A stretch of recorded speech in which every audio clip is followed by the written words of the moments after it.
Hello दोस्तों, स्वागत है आपका हमारे चैनल सक्सेस विथ मी में। आइए आज हम लोग पॉलिटी के सारे आर्टिकल आज से मैं स्टार्ट करती हूँ और आगे मैं सारे आर्टिकल इसमें मैं पढ़ाऊँगी, दिखाऊँगी कि मतलब शॉर्ट में, और आप लोग के सारे एग्जाम में ये हेल्प करेंगे। तो आइए पहले भाग एक से शुरू करते हैं कि संघ एवं उसके राज्य क्षेत्र। भाग एक में है संघ एवं उसके राज्य क्षेत्र। इसमें देखिए पहला जो आर्टिकल है, आर्टिकल 1 जो है, इंडिया अर्थात भारत राज्यों का एक संघ होगा। ये बताता है कि इंडिया अर्थात भारत राज्यों का एक संघ होगा। दूसरा आर्टिकल है नए राज्यों का प्रवेश व उसकी स्थापना। जैसे सिक्किम है, नए राज्यों का प्रवेश किया गया है। आर्टिकल 3 देखिए, राज्यों की सीमाओं, नामों, क्षेत्रों में परिवर्तन। जैसे कि तेलंगाना है, उसके सीमा में परिवर्तन करके बनाया गया है। आर्टिकल 4 है, आर्टिकल 2 व 3, जो ये 2 और 3 है में संशोधन 368। जो देखिए आर्टिकल 368 में संविधान संशोधन की प्रक्रिया दी गई है, तो इसके तहत इसमें संशोधन नहीं किया जाएगा। चलिए नेक्स्ट देखिए, भाग 2 में है नागरिकता।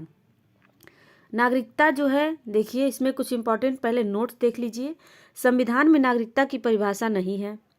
कभी ये देखिए क्वेश्चन बन सकता है कि नागरिकता की परिभाषा संविधान में दी हुई है, तो कंफ्यूज हो जाएंगे आप लोग, क्योंकि नागरिकता है तो समझ में यही आएगा कि हाँ संविधान में नागरिकता की परिभाषा भी होगी, लेकिन परिभाषा नागरिकता की संविधान में नहीं दी गई है।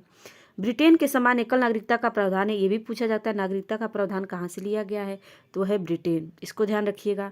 संसद द्वारा भारतीय नागरिकता अधिनियम 1955 पारित किया गया था। इसमें संशोधन हो चुके हैं 1986, 1992, 2003, 2005, 2015, 2019।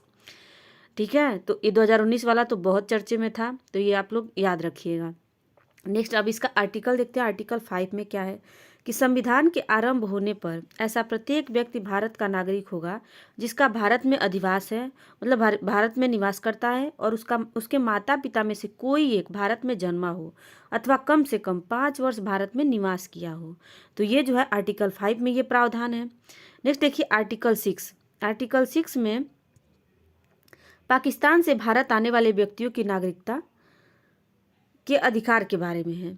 19 जुलाई 1948 के पूर्व भारत आकर समानता रह रहा हो, मतलब 19 जुलाई 1948 के पहले से भारत में आके रह रहा हो, और उसके पश्चात मतलब अगर आया हो किंतु संविधान के लागू होने के पूर्व भारतीय नागरिक के रूप में पंजीकरण करा लिया, अगर उसके बाद भी आया है तो वो भारतीय संविधान के तहत भारतीय नागरिक के रूप में पंजीकरण करा लिया हो तो वो भारत का नागरिक हो जाएगा। इसको ध्यान रखिएगा कि ये पाकिस्तान के बारे में है, जो पाकिस्तान से भारत आने वाले व्यक्तियों के बारे में है। आर्टिकल 6।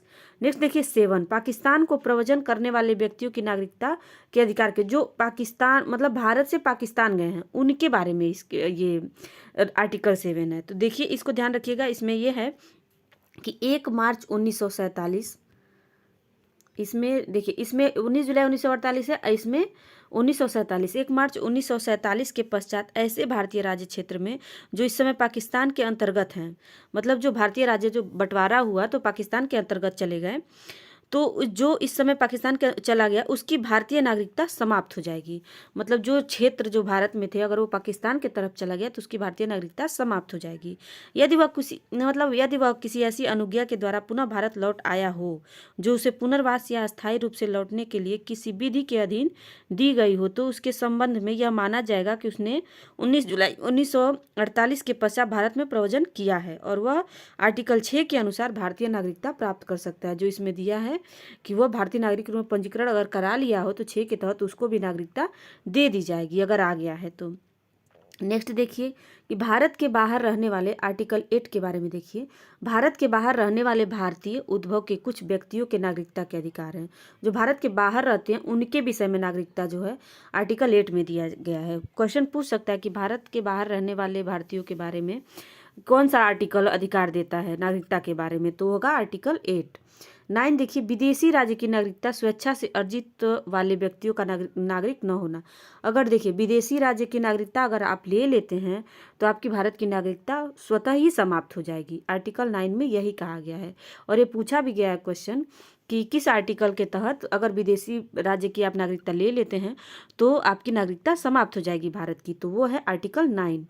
10 देखिए, नागरिकों के अधिकारों का बना रहना। इसमें अधिकारों के बारे में बताया गया है 11 है संसद द्वारा नागरिकता के अधिकार का विधि द्वारा विनियमन किया जाना। मतलब जो नागरिकता के अधिकार है उसको विधि द्वारा विनियमन किया जाता है आर्टिकल 11 के तहत।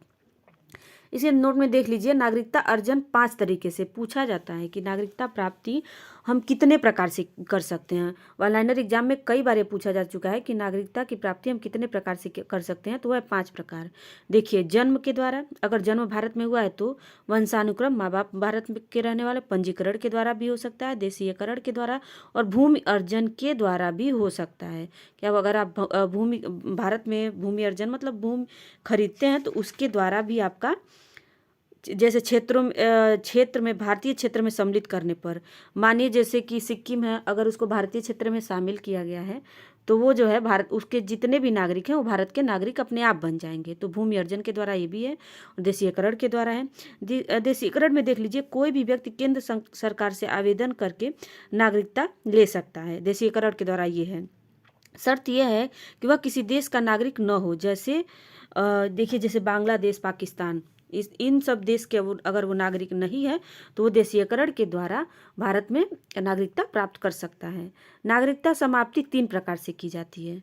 एक तो देखिए नागरिकता परित्याग, आप परित्याग कर सकते हैं कि हम भारत के नागरिक नहीं रहना चाहते हैं, तो इसके द्वारा भी आप कर सकते हैं। बर्खास्तगी, आपको बर्खास्त भी किया जा सकता है, या अगर आप मानिए कोई क्रिमिनल वगैरह हैं या फिर कोई भी क्षेत्र में कुछ ऐसा प्रॉब्लम आ गया तो आपको सरकार द्वारा नागरिकता से बेदखल भी किया जा सकता है। वंचित किए जाने पर, देखिए ये भी इसी प्रकार का है कि आपको वंचित किया जा सकता है कुछ किसी भी आधार पे, अगर कुछ ऐसा देखा गया तो उसके आधार पे आपको वंचित किया जा सकता है। इसको ध्यान रखिएगा कि नागरिकता समाप्ति 3 प्रकार से होती है और अर्जन 5 प्रकार से होती है। ये ज़्यादा इंपॉर्टेंट है, और ये भी इंपॉर्टेंट है, ये पूछता है कि किसके, जैसे ऑप्शन में दे देगा कि किसके द्वारा नहीं की जाती है, तो मानिए 4 ये रहेगा, 3 ये रहेगा और एक दूसरा ऑप्शन रहेगा। तो इस प्रकार से इसको ध्यान रखिएगा। आज के लिए बस इतना ही। अगर आपको हमारा वीडियो अच्छा लगा है तो हमारे वीडियो को लाइक करें, हमारे चैनल को सब्सक्राइब करें, और कमेंट में ज़रूर बताएं कि आपको हमारा वीडियो कैसा लगा है।